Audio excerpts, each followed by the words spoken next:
everyone. Good morning. Today my title is GDP and the Pursuit of Happiness. Do you know what the problem is with many nations today? Is that they are focusing so much. I'm sorry, hold on.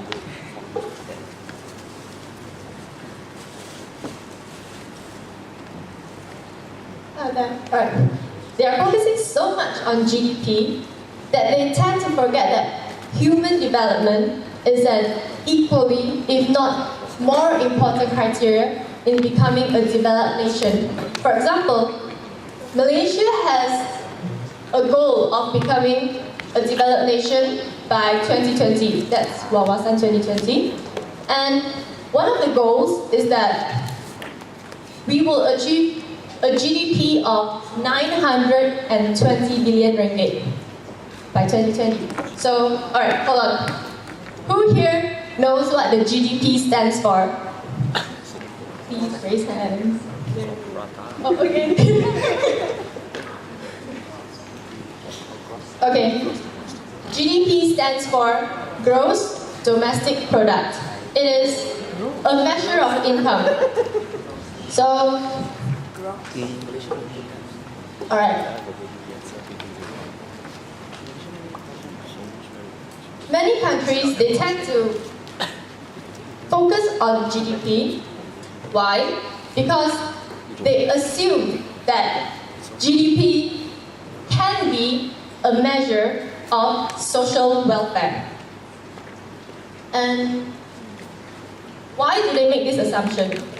Because GDP is a good approximation of consumption. And consumption is a good approximation of standard of living. I mean, it makes sense, right? What you're able to consume is an indicator of your standard of living. So we are going to assume that all countries want economic development. But what is economic development?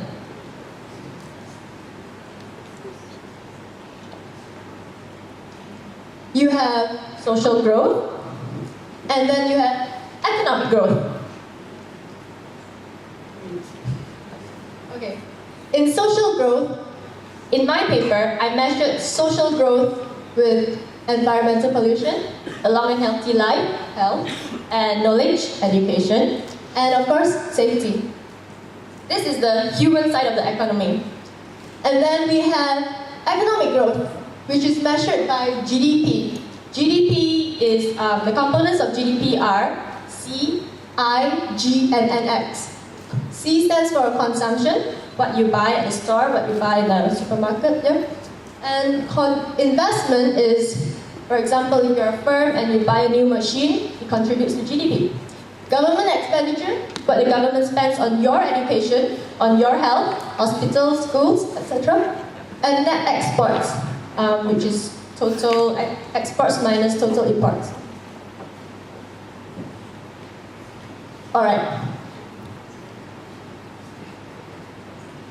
So one of the problems with GDP as a measure of social welfare is that all expenditures contribute positively to the GDP. Say, for example, you go to Switch. How many of you guys go to Switch? Alright, and you go to Switch and you see this super sexy, super sleek MacBook Air. 15 inches, or is that 15-inch MacBook Air? Yeah, I think so. Okay. 2.7 gigahertz, retina screen, whatever. And then you decide to buy it. Oh wait, that's a MacBook Pro. Okay, you decide to buy the MacBook Pro, and that contributes to GDP. And okay, that's a good thing because your standard of living has risen because of your ability to buy better and more productive goods. So, but then you see that if the government spends money to clear up maybe an oil spill in the ocean, you find that GDP also rises because that's government expenditure, right? But then, would your standard of living rise? No, because oil spills generally aren't really aren't really positive. Okay, so another example. For example, okay, in World War II, all the GDP of the nations involved rose because governments were pouring money into building tanks, building weapons, building planes, and building ships. But then I would not think that standard of living of the people in those nations have risen. Do you get my point? Alright, and now we have the environment, one of the dimensions I mentioned just now. You can see that carbon dioxide emission, the red line, has risen along with GDP, the blue line.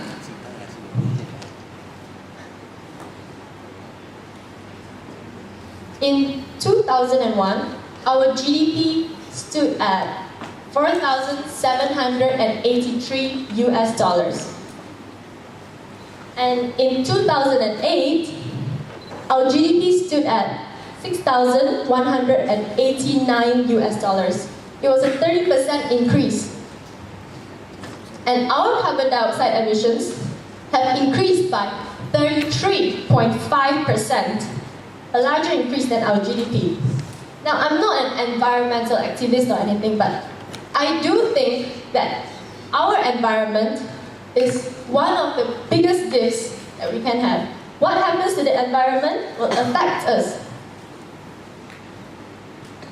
And one of the flaws of the GDP is that it fails to recognize the ecological damage done by economic activity. For example, in Similajau, Sarawak, there is an aluminium smelting plant being built.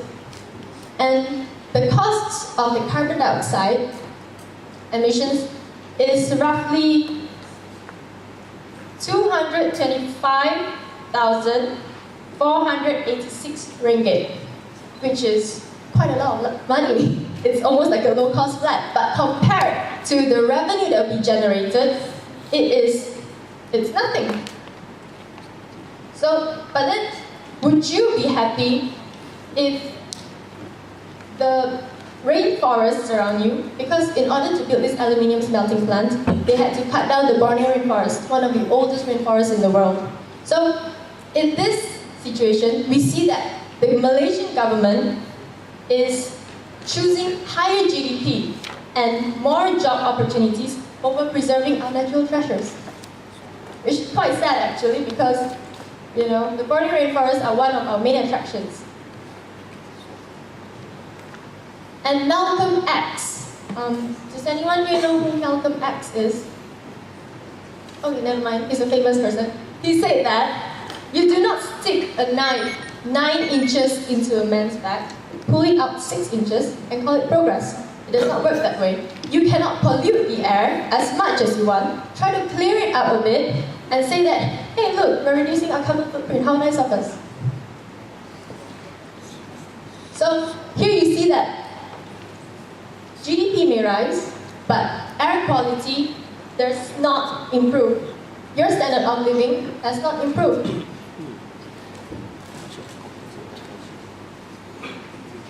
And we go to, okay, does money buy health?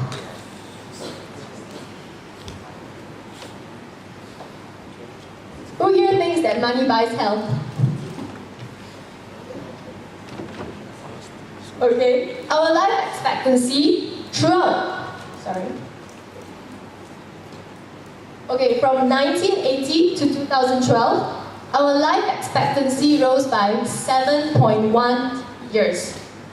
And that's a good thing, because as GDP rises, the government can spend more money to build more hospitals, provide better health care, which naturally will preserve your life. However, life expectancy, although it is the most commonly used variable to measure health, It measures only the quantity, not the quality of your life.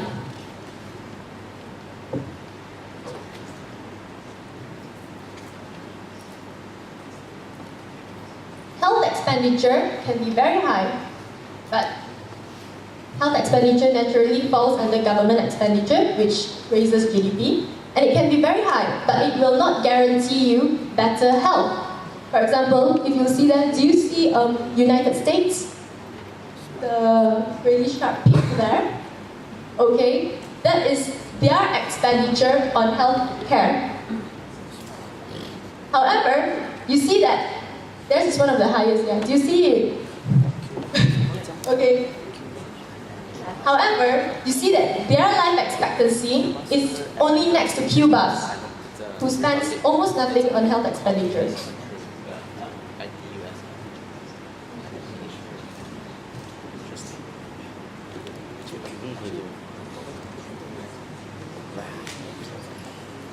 Same thing happens here in education. Mean years, the red line. Mean years of schooling have risen. Students are spending more time in schools. Expected years of schooling have risen as well. Expected years of schooling is, mean years is what actually happens. Expected is just expected lah. You find that we are spending more time in schools because the because the government is building more schools, which provides wider access for more students to attend schools. That's why mean years of schooling is rising. However, that's only the quantity. Now let's look at the quality. You see that besides University Malaya, all the other universities, they have been slipping in their rankings. SLIPPING, slipping. And that paints a different picture compared to what we saw in terms of quantity. Quality here is not telling the same story. And then you see that the red dot is Malaysia. You see that we are ranked, our performance is ranked as poor. We spend about 2,000 to 3,000 on each student. However, Thailand, who spends less, and Philippines, who spend less than 1,000, are ranked the same as us. So, all I want to say here is that GDP rises because of government expenditure, but then quality is a totally different issue. So you cut through all these trouble to tell us this one thing. Now let's talk about safety. If you will see, the red line is the crime index, number of crimes that have happened. From 2003 to 2007, our crimes have been rising with GDP. Afterwards, it fell. However, from 2012 to 2013, violent crimes have been on the rise. You can read it in the newspapers every day. Gang rapes, robbery with firearms, murders, they have all been rising. And if you were to measure social welfare with GDP, you might think that, hey, this country isn't so bad. GDP is rising, social standard of living must be rising too. However, Malaysians are feeling less secure in our own countries. We can't even park our cars in a shopping lot. In a shopping lot car park, and then go get our cars without feeling some sense of insecurity.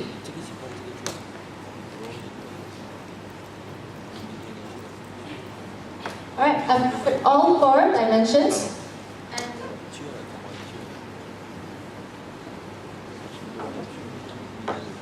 And I want to conclude by saying that GDP is not a good indicator of social welfare. It might be It is in fact the best indicator of income. But in terms of social welfare, it can only provide clues. It cannot measure social welfare at all, because carbon dioxide emissions have been rising, our environment isn't doing so good, safety isn't doing so good.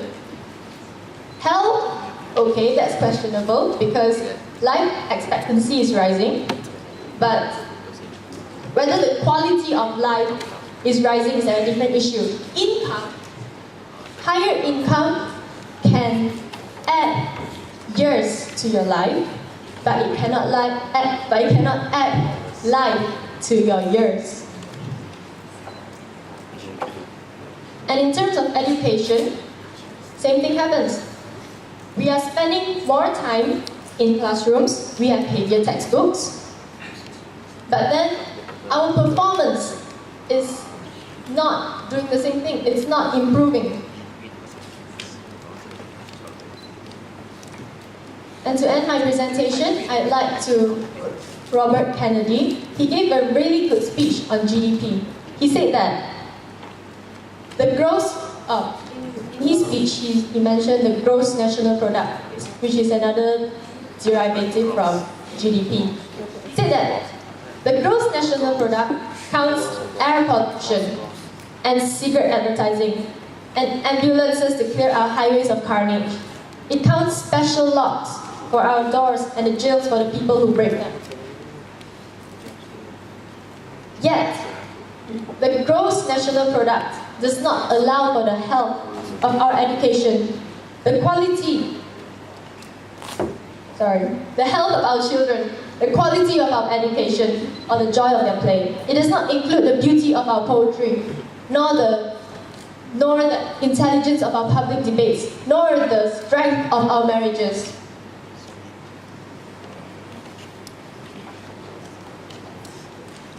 In short, the GNP measures everything except which that makes life worthwhile. Thank you very much, ladies and gentlemen. You've been very attentive.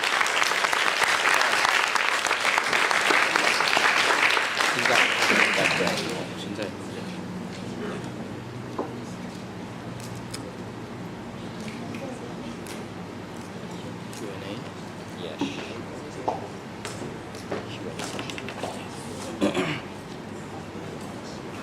Hi Joey, I'm Chen Gang from Victoria Junior College. I have a question for you. Because basically your title is GDP and the pursuit of happiness. So the main focus is happiness. But I can see that you're trying to link human development index to happiness. But I can't see how is it related in a way, like for example, you talk about environmental factors, you talk about life expectancy as well as education. But how does that link to the quality of life, which is happiness? Because, for example, if you have good jobs, it doesn't mean that you are happy. Because you might be working long hours and eventually you get stressed out and you might not be feeling happy. So I wonder, have you ever considered using the happiness index, which is initiated by Bhutan itself? Yes, thanks. I've considered the happiness index. However, it is not available for Malaysia. So I had to set up my own measurements. In my paper, happiness is a synonym of social welfare. The reason I chose the pursuit of happiness, I'm glad you asked, because I'm a huge fan of Will Smith, and do you remember his movie The Pursuit of Happiness? So it's just the title. I'm actually focusing on social welfare. Any more questions?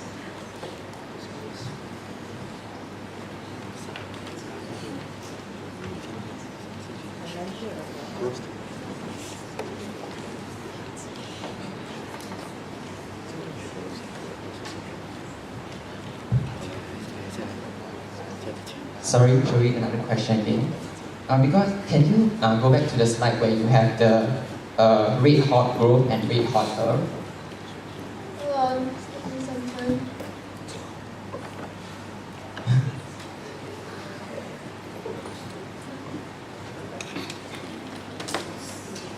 Okay. Oh yeah. Yeah, actually I'm quite curious, like why there is a rather consistent CO2 emission per capita, but even though when the Malaysia GDP is increasing at a drastic extent, Is there any explanation behind? Wait. I think the graph is misleading because if you look at the axis, there are, So what's the unit on the left one? the unit on the left is CO2 emissions. Oh, okay, I see. Yes, I'm sorry, I didn't label the graphs properly. Thank you very much.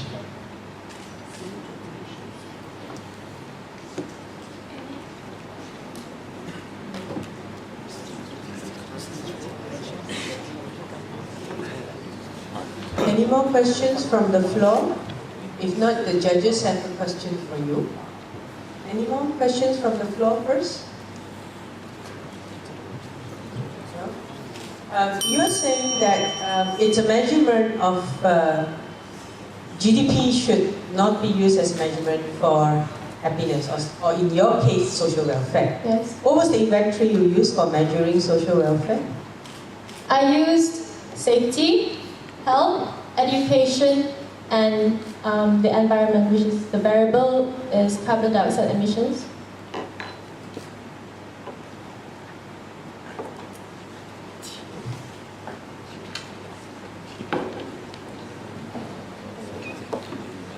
Okay, thank you. Okay, you're welcome.